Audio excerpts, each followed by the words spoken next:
আধার card বলছে ঠিকানা মুর্শিদাবাদের হরিহরপাড়া। ভোটার লিস্টে সেই ব্যক্তিরই ঠিকানা দেওয়া মুর্শিদাবাদেরই নওদার। পাসপোর্টে রয়েছে হরিহরপাড়ার ঠিকানা, অর্থাৎ ব্যক্তি এক, পরিচয়পত্রের ঠিকানা একাধিক, মিল একটাই, জেলার সর্বোচ্চ মুর্শিদাবাদ। বাংলাদেশের রাজশাহী থেকে এসে এভাবেই জাল নথি ব্যবহার করে একের পর এক ভারতীয় পরিচয়পত্র তৈরি করে নাশকতার খুঁটি সাজাচ্ছিল বাংলাদেশের জঙ্গি গোষ্ঠী আনসারুল্লাহ বাংলা টিমের সদস্য মোহাম্মদ সাদ রাডি। শুধু তাই নয়, বদলে গেছিল নামও। ভারতীয় পরিচয়পত্রগুলিতে সাদ রাডির নাম মোহাম্মদ সাদ শেখ।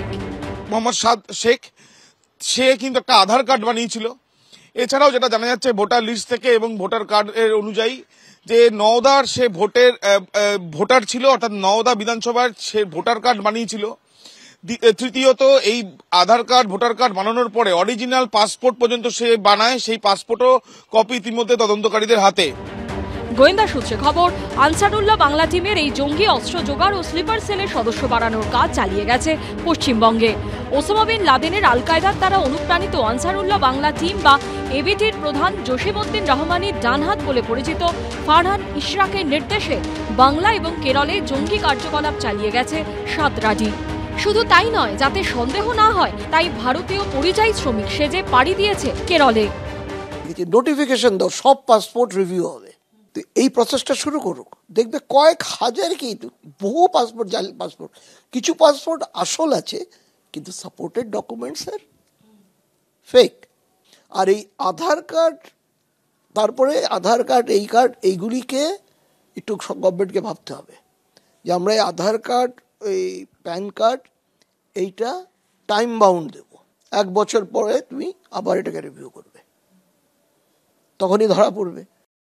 বাংলাদেশের জেল থেকে জঙ্গি পালানো, একাধিক সন্দেহভাজন জঙ্গিকে বাংলাদেশ প্রশাসনের মুক্তি দেওয়া, পশ্চিমবঙ্গে ভুয়ো নথি দিয়ে তৈরি পাসপোর্ট বাংলাদেশিদের হাতে যাওয়া, বাংলাদেশি জঙ্গির ধরা পড়া, পরপর এই ধরনের ঘটনায় উদ্বেগ আতঙ্ক চরমে উঠছে।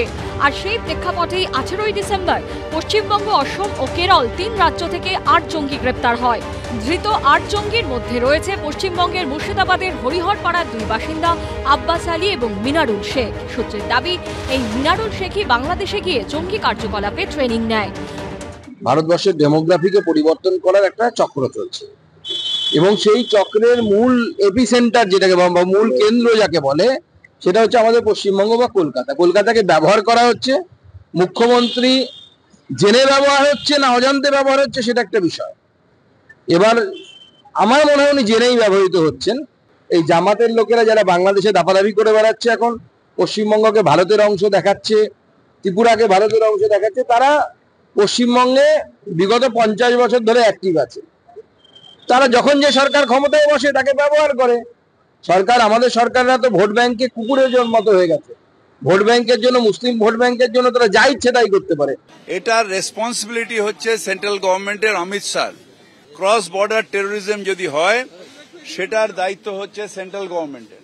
শুধু রাজনীতি করার জন্য আমি ওখানে বর্ডার খুলে দিলাম আর এখানে ঢুকিয়ে দিয়ে গভর্নমেন্ট কিছু করছেন, এটা বলা ভুল। আপনি আচারী ধর্ম পরের শিখাও, আগে নিজের বিএসএফ কে ঠিক করে, যাতে বর্ডার ক্রস করে শুধু টেরোরিস্ট কেন, কেউ যেন ইলিগাল মাইগ্রেশন আমার বাংলায় না হয়। অসম পুলিশের এসটিএফ সূত্রে খবর, কুখ্যাত জঙ্গি সংগঠন আল কায়দা শাখা সংগঠন আনসারুল্লাহ বাংলার প্রধান জসিমউদ্দিন রহমানের সহযোগে মোহাম্মদ ফারহান ইশরাকের নির্দেশেই বাংলাদেশ থেকে ভারতে ঢোকে একটি টিম, যার মধ্যে অন্যতম আসাম পুলিশের জালে ধরা পড়া মোহাম্মদ সাদ রাডি ওরফে সাদ শেখ। এই মোহাম্মদ সাদ বাংলাদেশের রাজশাহীর বাসিন্দা। তার কাছ থেকে পাওয়া গেছে বাংলাদেশের পরিচয়পত্র ও সার্টিফিকেট। এখানেই শেষ নয়, অসম পুলিশ সূত্রে আরও দাবি, এই জঙ্গিদের মূল লক্ষ্য ছিল পশ্চিমবঙ্গে নাশকতা।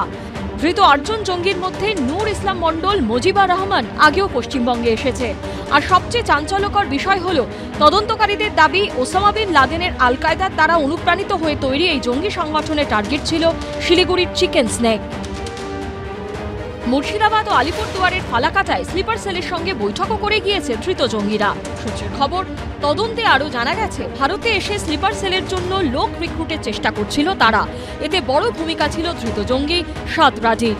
ধৃতদের রিপোর্টিং ম্যানেজার ছিল বাংলাদেশে বসে থাকা ফারহান ইশরাক। আর একের পর এক উঠে আসা এই চাঞ্চল্যকর তথ্যই উদ্বেগ বাড়াচ্ছে এপারে। বাংলাদেশে সক্রিয় হওয়া জঙ্গিরা কি ভারতের অভ্যন্তরীণ নিরাপত্তার ক্ষেত্রে ক্রমেই বিপজ্জনক হয়ে উঠছে আর করিডোর হিসেবে ব্যবহার করছে পশ্চিমবঙ্গকে? ওপারের জঙ্গিদের সেফ হেভেন হয়ে উঠছে এপার। আবির দত্ত ও ঐশী মুখোপাধ্যায়ের রিপোর্ট, এবিপি আনন্দ।